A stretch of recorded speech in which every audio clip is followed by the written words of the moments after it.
దేవుని ఘనమైన నామమునకు మహిమ కలుగునుగాక. ప్రియులారా, ప్రతిదినము ఈ హోప్ ఫర్ టుడే సందేశాలు మీకు అందించడానికి దేవుడు మాకు అనుగ్రహిస్తున్న కృపను బట్టి దేవునికి స్తోత్రాలు చెల్లిస్తూ ఈరోజు హోప్ ఫర్ టుడే సందేశంలోనికి మిమ్మలను ప్రేమపూర్వకంగా ఆహ్వానిస్తున్నాను. ఈరోజు రోమీలకు రాసిన పత్రిక 6వ అధ్యాయము 17-18 వచనాలు మీ కొరకు చదువుతున్నాను. మీరు పాపమునకు దోషులై ఉంటరి, కానీ ఏ ఉపదేశ క్రమమునకు మీరు అప్పగింపబడితిరో దానికి హృదయపూర్వకముగా లోబడిన వారై పాపము నుండి విమోచింపబడి నీతికి దోషులైతిరి. ఇందుకు దేవునికి స్తోత్రము. ఈ మాటలు చాలా భావగర్భితమైన మాటలు. ఈరోజు మనమంతా భారతదేశమంతా 76వ గణతంత్ర దినోత్సవాన్ని వేడుకగా జరుపుకుంటున్నాం. ఇది చాలా సంతోషకరమైన అనుభవం. ఈ గణతంత్ర దినోత్సవము జరుపుకుంటున్న ఈ సందర్భాన్ని మనం జ్ఞాపకం చేసుకోవాలి. అసలు 1947వ సంవత్సరం ఆగస్టు 15వ తారీఖునే మనకు స్వాతంత్ర్యం ప్రకటించబడిన 1950వ సంవత్సరం జనవరి 26వ తారీఖు వరకు మనకు రాజ్యాంగం లేదు. అప్పటికి బ్రిటిషు వారు చేసిన చట్టం గవర్నమెంట్ ఆఫ్ ఇండియా యాక్ట్ 1935 అని ఒక చట్టం ఉండేది. ఆ చట్టం ఆధారంగా ఇంచుమించుగా 2.5 సంవత్సరాలు పరిపాలన సాగించబడింది భారతదేశంలో. అంటే స్వాతంత్ర్యం పొందుకున్నాము అనుకుంటూనే ఇంకా బ్రిటిష్ వారి అధికారం క్రింద, బ్రిటిష్ వారి రాజరికం క్రింద మనం ఆ 2.5 సంవత్సరాలు ఉన్నాం. సంపూర్ణమైన స్వాతంత్ర్యం, సంపూర్ణమైన విడుదల మనకి ఎప్పుడు కలిగిందంటే జనవరి 26వ తారీఖు 1950వ సంవత్సరం మనము రాజ్యాంగాన్ని అమల్లోనికి తెచ్చుకున్నాం. మన భారత రాజ్యాంగం అమలులోకి వచ్చినప్పుడు మనం సంపూర్ణ స్వతంత్రులమయ్యాం. అసలు జనవరి 26వ తారీఖుకు కూడా ఒక ప్రత్యేకత ఉన్నది. అంతకుముందు 1930వ సంవత్సరం జనవరి 26వ తారీఖున భారతదేశంలో స్వాతంత్ర్యాన్ని పొందుకోవాలని సమరం సాగించిన యోధులందరూ దాన్ని ఆ రోజు పూర్ణ స్వరాజ్ అనే రోజుగా ప్రకటించారు. ఆ రోజును జ్ఞాపకం చేసుకుంటూ మరలా ఈ రాజ్యాంగాన్ని జనవరి 26వ తారీఖున ప్రవేశపెట్టారు. ఇక్కడ గమనించవలసింది ఏమిటంటే స్వాతంత్ర్యం పొందుకున్నాం అనుకుంటూనే మరొక ఇంచుమించుగా 2.5 సంవత్సరాలు బ్రిటిష్ రాజరికం క్రింద మనం ఉన్నాం. స్వాతంత్ర్యం పొందుకున్నామంటే ఆ 2.5 సంవత్సరాలు పొందుకున్నాం, కానీ అధికారం ఎవరిది అంటే సంపూర్ణంగా మనకు అధికారం రాలేదు. బ్రిటిష్ రాజరికం క్రింద ఉన్నాం. చాలాసార్లు మన జీవితాల్లో కూడా మనం విడిపించబడ్డాం, విమోచించబడ్డాం, లేక మనము పాపాలు ఒప్పుకున్నాం అనుకుంటూనే ఇంకా ఒకవేళ ఆ పాపపు దాస్యం కింద ఉన్నట్లయితే ఈరోజు దేవుడు ఒక కనువిప్పు కలుగు చేసే సందేశాన్ని మనకు అందిస్తూ ఉన్నాడు. మీరు ఏ ఉపదేశ క్రమమునకు అప్పగింపబడితారో దానికి నీ హృదయపూర్వకముగా లోబడిన వారై పాపము నుండి విమోచింపబడి నీతికి దాసులైతిరి అన్నాడు. ప్రియులారా, గమనించాలి, స్వాతంత్ర్యం అనేది సంపూర్ణంగా మనం ఎప్పుడు అనుభవించగలమంటే స్వాతంత్ర్యం పొందుకున్న తర్వాత, లేక విడుదల పొందుకున్నామనే అనుభవంలోనికి వచ్చిన తర్వాత ఆ విడుదలకు సంబంధించిన నియమాన్ని మనం పొందుకోవాలి.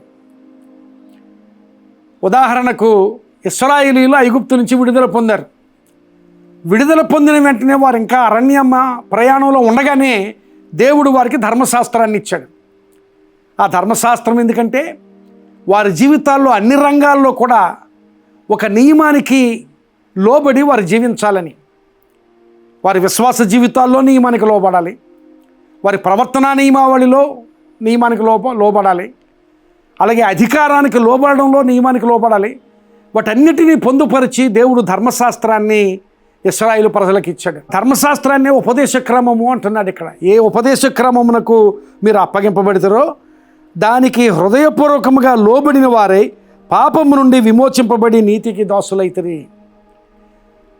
మనం విడిపించబడ్డాము, మనం విమోచన పొందుకున్నాము అనేది నిజంగా అనుభవంలోనికి ఎప్పుడు వస్తుందంటే, దానికి సంబంధించిన ఆ విడుదలకు విమోచనకు సంబంధించిన ఉపదేశ క్రమం, పాత నిబంధనలో అయితే ధర్మశాస్త్రం, అది మనం ఎప్పుడైతే పొందుకుంటామో ఆ ఉపదేశ క్రమాన్ని అనుసరించి నడుచుకోగలిగేటట్లుగా మన జీవితాలను ఆ ఉపదేశ క్రమానికి ఎప్పుడైతే అప్పగించుకుంటామో అది నిజమైన సంపూర్ణ స్వాతంత్ర్యం.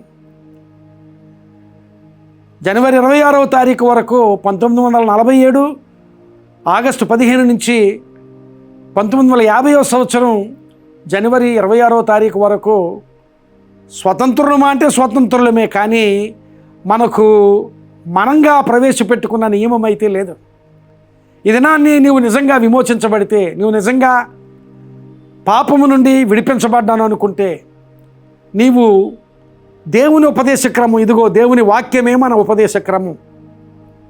119వ కీర్తన రాస్తూ ఆ కీర్తనకారుడు దేవుని వాక్యానికి అనేక పర్యాయ పదాలు ఉపయోగించాడు. ధర్మశాస్త్రము అన్నాడు, కట్టడలు అన్నాడు, శాసనములు అన్నాడు, న్యాయ విధులు అన్నాడు, అలాగూ రకరకాల మాటలతో. ఎందుకంటే మనం విమోచించబడిన వారమైన మనం మన ప్రవర్తనా నియమావళి ఆ ఉపదేశ క్రమానికి లోబడి ఉండాలి. ఇది మన ఉపదేశ క్రమం. నిజంగా భారతదేశానికి రిపబ్లిక్ డే సందర్భంగా దీనిని వేడుకగా జరుపుకోవడం ఎంతైనా సంతోషించదగిందే. మనం కూడా భారతదేశంలో ఉన్న క్రైస్తవులంగా, భారతదేశంలో పుట్టిన వారంగా, భారతీయులంగా దీనిని వేడుకగా జరుపుకోవడం సంతోషమే. కానీ దేవుడు మనలను విమోచించి విడిపించి, పాపపు దాస్యం నుంచి విడిపించి, పాపపు శృంఖలాల నుంచి మనల్ని విమోచన చేసి, ఆయన ఇచ్చిన ఈ వాక్యాన్ని, ఆయన ఇచ్చిన ఈ శాసనాలను, ఆయన ఇచ్చిన ఈ కట్టడలను అనుసరించి నడుచుకోగలుగుతున్నామా? ఆ నడుచుకున్నప్పుడే అది నిజమైన విమోచన. రాజ్యాంగం మనం అమల్లోనికి తెచ్చుకున్నప్పుడు మనం గణతంత్రమయ్యాం. అంతవరకు కూడా ఇంచుమించుగా పరాయి పాలనలోనే ఉన్నాం. కనుక ఈరోజు ఈ గణతంత్ర దినోత్సవాన్ని జరిపించుకుంటున్న నీవు నిజంగా అలాంటి సంపూర్ణ విడుదల, సంపూర్ణ స్వాతంత్ర్య అనుభవం ఆత్మలో నీకుందా? ఆత్మలో ఉండవలసిన స్వాతంత్ర్య అనుభవం గురించి దేవుడు అక్కడ మాట్లాడుతున్నాడు. మీరు పాపము నుండి విమోచింపబడి నీతికి దాసులైతేనే. ఆ నీతి ఎక్కడ ఉందంటే, ఇదిగో ఆ నీతికి సంబంధించిన నియమం అంతా దేవుడు ఇక్కడ తన వాక్యంలో పొందుపరిచి ఉంచాడు. ఈ నీతికి దాసులం కావాలి. రిపబ్లిక్ డే రోజున రాజ్యాంగం ఎలాగైతే ఇవ్వబడిందో మనకు కూడా ఈ రాజ్యాంగం ఇవ్వబడింది. క్రైస్తవ జీవిత నడవడికి, క్రైస్తవ జీవితం మనం కొనసాగించుకోవడానికి, మన జీవిత నియమావళిని నియమించే, లేక మన జీవిత నియమావళిని మనకు చూపించే రాజ్యాంగం, ఈ రాజ్యాంగం ఆత్మ సంబంధమైన జీవితానికి రాజ్యాంగం ఇవ్వబడింది. ఈ రాజ్యాంగాన్ని మనం స్వీకరించాలి, దాన్ని అనుసరించి నడవాలి. అప్పుడు నిజమైన విడుదల మన అనుభవంలోనికి వస్తుంది. ఈ దినాన్ని నేను విడిపించబడ్డాను, నేను విమోచన పొందాను అనుకుంటున్న నీవు స్వతంత్రం దగ్గర ఆగిపోయావా, లేక గణతంత్రుడుగా నీ జీవితంలో దేవుని ఉపదేశ క్రమాన్ని అనుసరించి నడుచుకునే జీవితం నీకుందా? నిజంగా దేవుని ఉపదేశ క్రమాన్ని, దేవుని వాక్యాన్ని అనుసరించి నడుచుకునే జీవితంలో నీవు బ్రతుకుతుంటే దేవునికి స్తోత్రం. లేకపోతే ఈ రిపబ్లిక్ డే మనకు జ్ఞాపకం చేసేది ఏమిటంటే, దేవుడు మనకు, మన జీవితాలకు రాజ్యాంగంగా ఇచ్చిన దేవుని వాక్యాన్ని అనుసరించి నడుచుదాం. అలా నడిస్తే దేవుడు మన కొరకు దాచి ఉంచిన ఆశీర్వాదం, సమాధానము, సంతోషము, సమస్త ఆశీర్వాదాలు మనకు దొరుకుతాయి. దేవుని వాక్యంలో 119వ కీర్తన రాసిన కీర్తనకారుడు అంటాడు, నీ ధర్మశాస్త్రము ప్రేమించు వారికి ఎంతో నెమ్మది కలదు అంటాడు. సమాధానం, సంతోషము, ఆశీర్వాదం, ఎన్నో ఆశీర్వాదాలు ఆ కీర్తనలో మనం గమనించగలం. నీ ధర్మశాస్త్రము ప్రేమించు వారికి ఎంతో నెమ్మది కలదు. అలాంటి సమాధాన, సంతోష, ఆశీర్వాదాలు నీకు కలగాలంటే ఈరోజు భారతదేశానికి రిపబ్లిక్ డే సెలబ్రేట్ చేసుకుంటూనే దేవుడు నీకు ఇచ్చిన ఈ ధర్మశాస్త్రాన్ని, ఆత్మ సంబంధమైన జీవితానికి చెందిన ఈ రాజ్యాంగాన్ని నీవు హృదయపూర్వకంగా స్వీకరించి దీన్ని అనుసరించి నడుస్తాను ప్రభువా, నా జీవితంలో అవసరమైన సమాధానము, సంతోషం, ఆశీర్వాదం దయచేయి ప్రభువా అని ప్రార్థన చేయి. తప్పకుండా దేవుడు అలాంటి ఆశీర్వాదం నీకు ఇచ్చి నిన్ను ఉన్నతమైన స్థితిలో ఉంచుతాడు. దేవుడు అలాంటి ఆశీర్వాదం నీకు దయచేయనుగాక. ఆమేన్. ప్రార్థన చేసుకుందాం. పరిశుద్ధుడా, కృప కలిగిన మా తండ్రి, నీవు నమ్మదగిన దేవుడవు ప్రభువా, సర్వభూమి నీది ప్రభువా, సర్వభూమికి నీవు రాజువు ప్రభువా.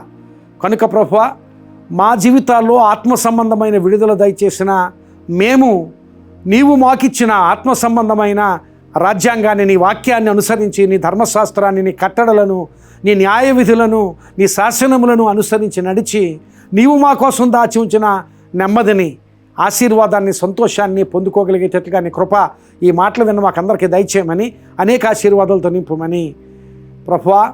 ఈ మాటలు విన్న వారందరూ వారి జీవితాల్లో ఎలాంటి సమస్యలున్నా ఆ సమస్యల నుంచి విడుదల పొందుకోగలిగేటట్లు సహాయం చేయండి. ఎలాంటి అవసరతలున్నా అవసరతల్లో సహాయం పొందుకోగలిగేటట్లుగా సహాయం చేసి నీ కృప వారి జీవితాల్లో విస్తరింపచేయమని యేసు నామమున అడుగుచున్నాను తండ్రి. Amen. God bless you my friend. Have a great day.